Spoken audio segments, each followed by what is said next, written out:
Start off with the Trump administration with the firing of Comey. And I wanted to get your take on why you think that Trump fired Comey and where is this actually headed? Well, I've got some ideas. I don't know whether I really know the answer to that question, Dave. I have a feeling he was set up. He's got people around him that he's a CEO, a head of a company. He likes to delegate, and I think he delegates a little bit too much.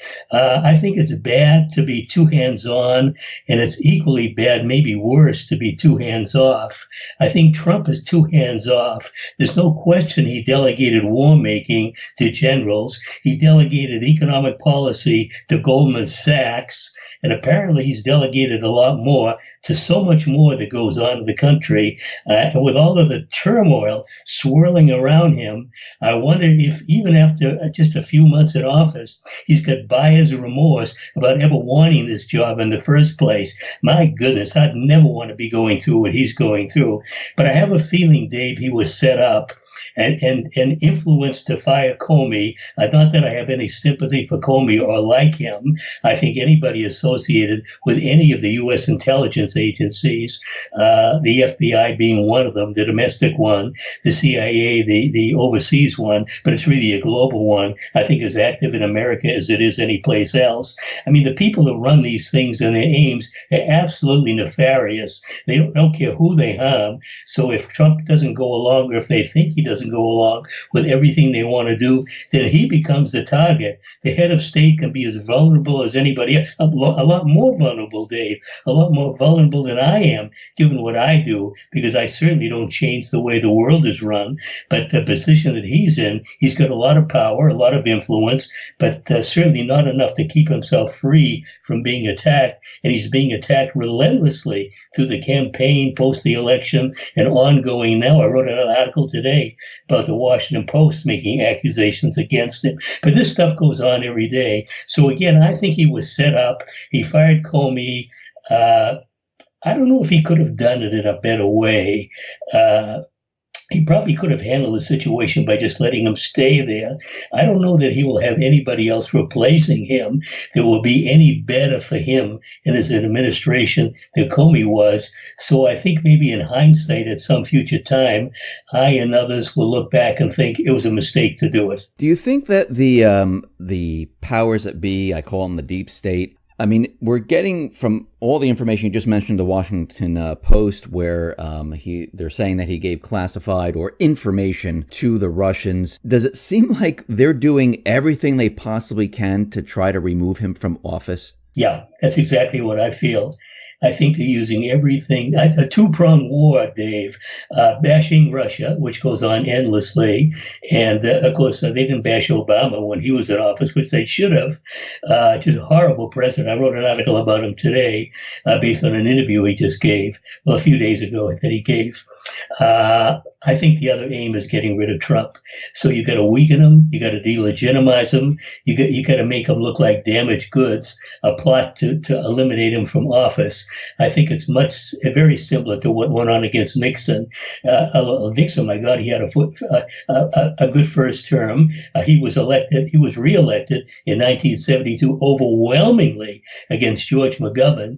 And here Trump, just a few months into his administration, and he's being assailed relentlessly by the media, by Democrats, convincing the public that he's damaged goods. I wrote a couple of days ago the latest, if I'm pronouncing the university right, Quinnipiac? Quinnipiac, yeah. Quinnipiac University had its approval rating at 36%, 1% higher than his all-time low. This was a few days ago. Let's say it's roughly about the same thing.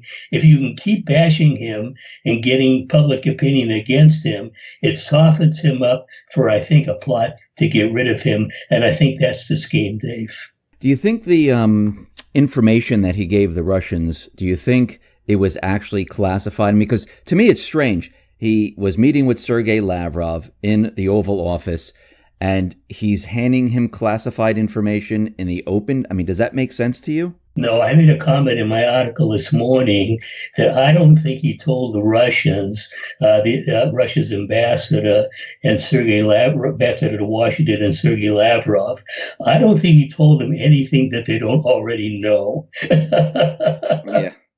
So the idea that he should be bashed for doing this, H.R. McMaster, his national security advisor, said the only thing they discussed was terrorism and nothing out of the ordinary, nothing improper, nothing illegally was relayed by Trump to the Russian officials. Well, I don't usually trust McMaster, but I think he was right on the mark.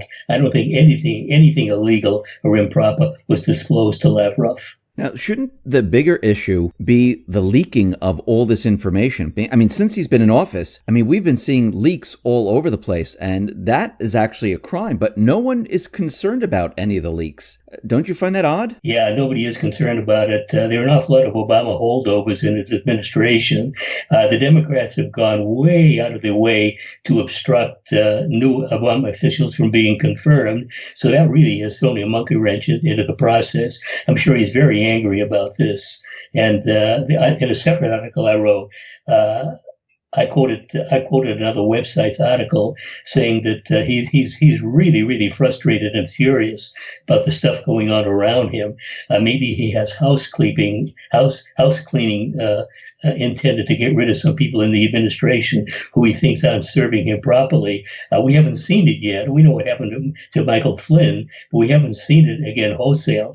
The names I mentioned were Reed Priebus, Steve Bannon. I mean, amazing people close to him, especially Bannon, who helped him get elected. I think Priebus helped him get elected too. If he jettisons these people, it would really be something. The only people he knows he can trust are his family members. They're certain are on his side. So they're people he absolutely can trust. I think he trusts well, maybe a few others around him, but anyone he's brought in from the outside, people that he might be suspicious of, and there's no question that the long knives are out to get him, and he's got great cause to be concerned. I don't think he did anything out of the ordinary with his meeting with Russians at the White House. You know what I keep hearing? I keep on hearing, especially from Maxine Waters, impeachment, and they're going and they're using the approach of his mental stability, and they're trying to. I mean, as we can see, they're trying to do whatever they possibly can to bring him down, to get him impeached. My question to you is, if they can't do it legally, I guess that's the term I use, lawfully, through impeachment, do you think they'll get so fed up that they'll do what they did to Kennedy? Possible. I think Trump is the only president to enter office completely despised by the establishment. Well, not completely. I think I think America's deep state is divided on him because he never could have gotten elected if the deep state was 100% against him, Dave. Elections in America going back to at least, I forget the exact date, maybe about 1837. I don't think it was not 1825, but maybe the election, maybe it was 1829 or April 1833, that the first U.S. election was rigged to install the leader that the people in America wanted to have the U.S. president. So rigging elections is longstanding practice in America. If Trump didn't have enough support from the deep state, he never could have gotten elected. I think the deep state is split. The ones for him saw Hillary as damaged goods, and the ones against him wanted Hillary elected no matter. But we've got a real split. But it's easy to go at him in many, many ways. And I don't know who's more powerful. The idea that he would want rapprochement with Russia would turn the entire deep state against him. So he's got the Democrats against him. He may have more deep state people against him. Certainly has Obama and Hillary against him. So they're giving him a very bad time. I don't think any other president in U.S. history has faced this so early in his administration. Again, Nixon didn't do it. Nixon didn't face it. Clinton didn't face it. And there's no president in U.S. history who has been impeached and removed by impeachment. Nixon wasn't removed this way. He resigned to avoid impeachment. Andrew Johnson was impeached, but he wasn't removed. And not Obama, but Trump may be impeached. Whether he'll be, if he's removed by impeachment, it'll be a first in U.S. history. And I quoted John Adams a couple of times in past articles saying, if this ever happens, it will be a national cataclysm. So whether it'll happen or not, I don't know. But the pressure on him could be so intense, they could force him to resign. And if he doesn't do it, Dave, they could eliminate him the old-fashioned way. Same thing they did to Jack Kennedy. I wanted to switch this up and I wanted to talk about what was happening out in Syria because it seems like there's a really big push right now to go back into, I mean, not that we ever left, but to get Assad again because we're hearing, I mean, we had that chemical weapons attack, which everyone's calling the U.S. government out and the corporate media out that it was completely fake. Now they're talking about this crematorium where Assad is, burning prisoners and killing them. And they're continually pushing their agenda to get into Syria. Do you think that they're preparing something big and this is why they're building up all of these stories right now? I wrote about all of these things, Dave. Yeah, I think this is part of the Assad bashing. There's absolutely no question that America wants peace talks undermined. The first round of peace talks in Geneva happened in 2012. They went nowhere. There was a second round. There was a third round. I think the second round, was in 2014. There was a third round last year, I believe. That lasted a couple of days. It just dissolved. It went nowhere. So we have the new round that began, and it's continuing with multiple discussions, additional discussions going on in Astana, Kazakhstan. Bashar al-Assad was more optimistic about the Astana talks, the Geneva talks. I wrote about that, but I didn't understand his reasoning. It seems to me the same dark forces want all of it undermined, and the opposing forces to Syria, they want war continued because they're manipulated by Washington, by Saudi Arabia, by Israel, supporting these terrorist groups. And I think there's no question that America still wants regime change. The original aim when Obama launched war on Syria in March 2011, the same thing is going on. Trump inherited it. He's escalated it with extra efforts in northern Syria. I don't think anything has changed, and that's the plot, I think. They want the war continued. They want Assad removed. They want God knows what replacing him. They want the country turned into a disaster, more of a disaster than already. And Russia is the only thing standing in the way of this. If any country, if any leaders and nation ever deserve the Nobel Peace Prize, it's Russia, it's Sergei Lavrov, it's Vladimir Putin. But of course they won't get it because the Nobel Committee is allied with the West and against whatever Russia might do. Now, Russia and Syria, they've been fighting the Islamic State. They've been fighting the actual terrorists and pretty much destroying them throughout the country. And they set up this de-escalation zone. And of course, the United States, the deep state, they don't like the de-escalation zone. Do you think they're getting nervous because what we're seeing right now is that they're terrorist groups, they are being pushed back, destroyed, and they're running out of time? Because pretty soon, as Russia and Syria, as they continually move east, there's going to be nothing left for the intelligence agencies, the deep state. Their terrorist groups are going to completely disappear. The only thing that gives me encouragement, Dave, I think is right along with what you're saying. It's taken a great deal of time, but Russia and Syria and Hezbollah and Iran, with a lot of advisory help, the combination of all four have made great progress, even though it's been very halting at times. It's taken great pains. It's a long way from reaching the stage where conflict resolution is possible, because America can come up with all kinds of ways to keep the conflict boiling. But so much has been accomplished. Russia, ISIS and other terrorist groups have been eliminated from numerous villages and communities. And the longer this goes on, and I really believe that Putin and the Russian government are committed to taking this thing to conclusion and preventing Syria from becoming another American imperial trophy. Because if that happens, then Iran is isolated. There'll be another war there. And if Iran goes down, Russia and China are left isolated, and they know that they're the next targets. And there'll be the possibility of war in their countries. You either can fight the war in Syria or end up fighting it in their own territories. Better to do it the way they're doing it now. And Russia has got the power, the military strength to keep doing it. So maybe they can wait, maybe they can continue at this and literally beat Washington at its dirty game. But this thing could go on for many months or years, Dave. I have no idea what the end of this could be. But if Russia stays the course, I think it'll be victorious and America will be the loser. And if necessary, I think even China would join in. And a Russia-China alliance, I think, is more than America can cope with. This reminds me of Afghanistan with the Soviet Union, where the Soviet Union was, in debt and their economy wasn't doing well. And it seems like it's the opposite now, where Russia's economy is doing well. They have very, very little debt. The United States has a huge amount of debt. The economy's not doing well. And Russia, just like the United States did to the Soviet Union, they can just wait it out and let the whole system just collapse. I'd love to believe that America would suddenly get tired of the wars they were waging, David, and said, "Oh, the hell with it. Let's call it over." I don't know that will ever be. I don't think it'll happen in my lifetime. I mean, we can see what happens. America has an easy way to finance these wars. It's called the printing press.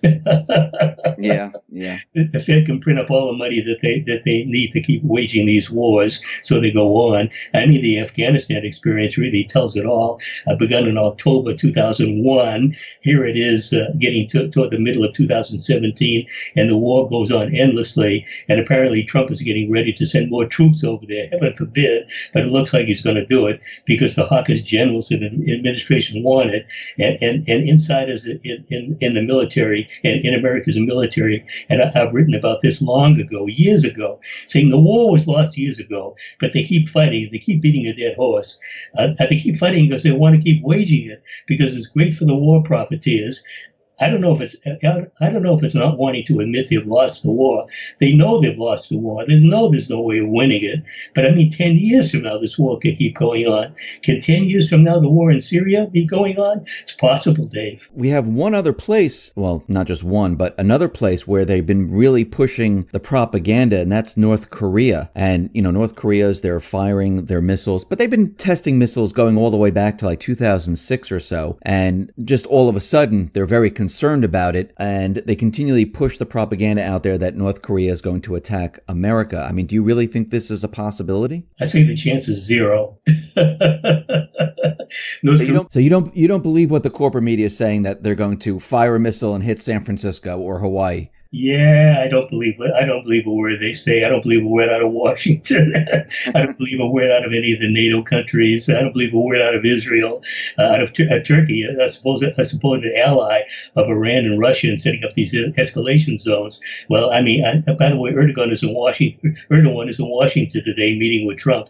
I mean, he wants this guy Gulen extradited, and he wants northern Syria annexed. He wants northern Iraq annexed. He's a rogue leader, a despot. That's another issue entirely. I'm sorry, North Korea. When North Korea came into existence, terrible deal. The Soviet Union agreed with America to divide the country at the end of World War II.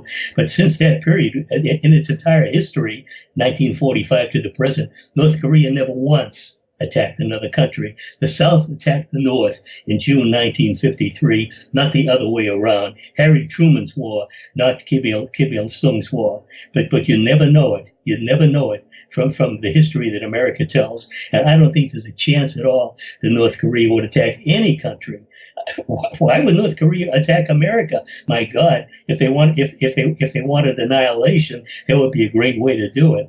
So I don't think this will happen. And the only reason they have a nuclear and ballistic missile program is hopefully that they can deter America from launching another war. That's the only reason. They want it for defense, not offense. So you think they're very worried because they see what they do to other countries, where the deep state, the U.S., the central banks, they go into these countries, they have regime change. This is what they're really worried about. Yeah, they really are. And I've written about how America turned North Korea to rubble in the 1950s, 50 to 1953, when the armistice came into effect. I mean, the American bombers literally ran out of targets. The country was just absolutely decimated. 4 million people killed. I forget what the population was then, but just absolute devastation. So the North Koreans know their history. Americans know nothing, and they certainly don't want to go through this again. And I mean, there could be, of course, North Korea now has nuclear weapons. The South Korea wants none of this. The only good news in the region was the election of the South Korean president, Moon Jae-in. He wants a new sunshine policy. He wants dialogue with North Korea. He's being heavily pressured by Washington not to do this. And he said, I think maybe because of the pressure, that, how can I have dialogue if North Korea still pursues its nuclear program and maybe has tests of ballistic missiles? He wants that to stop, which I would agree with him. I would want that to stop. South Korea is the most vulnerable if there's another war. Even if North Korea's nuclear program was taken out, it's got thousands of pieces of artillery, all aimed at South Korea, maybe at Japan. I don't think it'll range that far, but it could decimate South Korea. It could devastate U.S. troops in South Korea. The South Koreans want no part of this. Now they've got THAAD missiles on their territory, partially activated, threatening the North, threatening China, threatening Russia. A devastating situation. How much Trump is going along with this, I don't know. I think the generals are instituting these policies, and they tell Trump about it afterwards, Dave. I agree with you. And the other thing I want to talk about is the ransomware, where it affected many, many countries, many, many computer systems, not really here in the United States, but what we see right now is that the corporate media is coming out and they're saying that the ransomware is tied to North Korea. Do you actually believe that this ransomware, North Korea spread this out to the world except for the United States, and they're wreaking havoc around the world? I wrote about it this morning. I try to have at least one feature article a day. This doesn't always work. I don't have a daily blog, a daily blockbuster to put on. I wish I did, but I wrote about this morning. The Washington Post broke the story, and then the New York Times picked it up, and the rest of the corporate media. You have to ask the obvious question: what possible gain could North Korea have to do this if there was any chance that it was discovered that it was the culprit? It would give Washington a pretext to bash the living daylights out of the country. So you have to believe that the last thing North Korea would ever want to do would be to do something like this. No, I think the chance that North Korea did this was zero, Dave. My other question is, I mean, if North Korea, let's say we go along with what they're saying, why didn't they hit the United States with the ransomware? I mean, of course, the United States is going to say, oh, the computers are protected, which is completely impossible. But there are not many hospitals, corporations. The Washington says their computer systems are fine. So really, the U.S. wasn't really hit. It was the rest of the world. And since the United States is, continually provoking North Korea, wouldn't you think they would try to hit the United States with this? Yeah, I would think so. Although I'm very computer unsavvy, so I have no idea if I have no idea what you do when you want to commit an act like this, how you can direct it in the proper places, keep it away from other places. I have no idea what you're supposed to do. But I would imagine that you could direct it at countries, even if you couldn't name it specifically at all the things you wanted to hit. But you could certainly target America, stay after countries you wanted to be allied with. So attack enemies, not allies. I imagine you could do this. Maybe also once you unleash it, maybe there's no idea how far the thing can spread. But again, I just can't imagine that North Korea would have anything to do with this. In 2014, David, I wrote about this earlier. North Korea was accused of hacking Sony Pictures because they came out with a very derogatory film about their president, including a plot to assassinate him. It sounded like a grade B Hollywood plot, and they accused Sony of hacking Sony Pictures and revealing film scripts and other internal information. And I think later it was shown that North Korea had nothing to do with this. So they accused them then falsely. They were accusing North Korea now falsely, suggesting it. I should say not accusing it. I think the Washington Post came up with language suggesting that it might be their fault, not knowing it was their fault. So they haven't gotten to the stage of accusing, but suggesting is a virtual accusation. How far do you think the deep state is going to take all of this? Do you really think they're going to push us into war? I think there's no question that America wants regime change in all sovereign, independent countries. And the two main ones they want them in are China and Russia, and the one after that is Iran, because Israel wants it so badly. So Iran is targeted for regime change. There have been war plans drawn up against all these countries for a long time, updated over time. But I think regime change is the plan. And if it can't be accomplished one way, then I think nuclear war would be the other way, Dave. It's a devastating possibility. I think it could happen either by design or mistake. And if it ever happens, it could be curtains for all of us. Stephen, thank you very much for being on the X22 Report Spotlight. Once again, how can people see your work? They can find me very easily by just Googling my last name, Lendman, Lendman. It's the way I access my blog site, and I put new articles up every day when I'm healthy. I am right now, thankfully, and they'll see new articles up there every single day. Stephen, thank you very much for being on the Spotlight. I really appreciate it. My thanks to you for having me on. Thank you.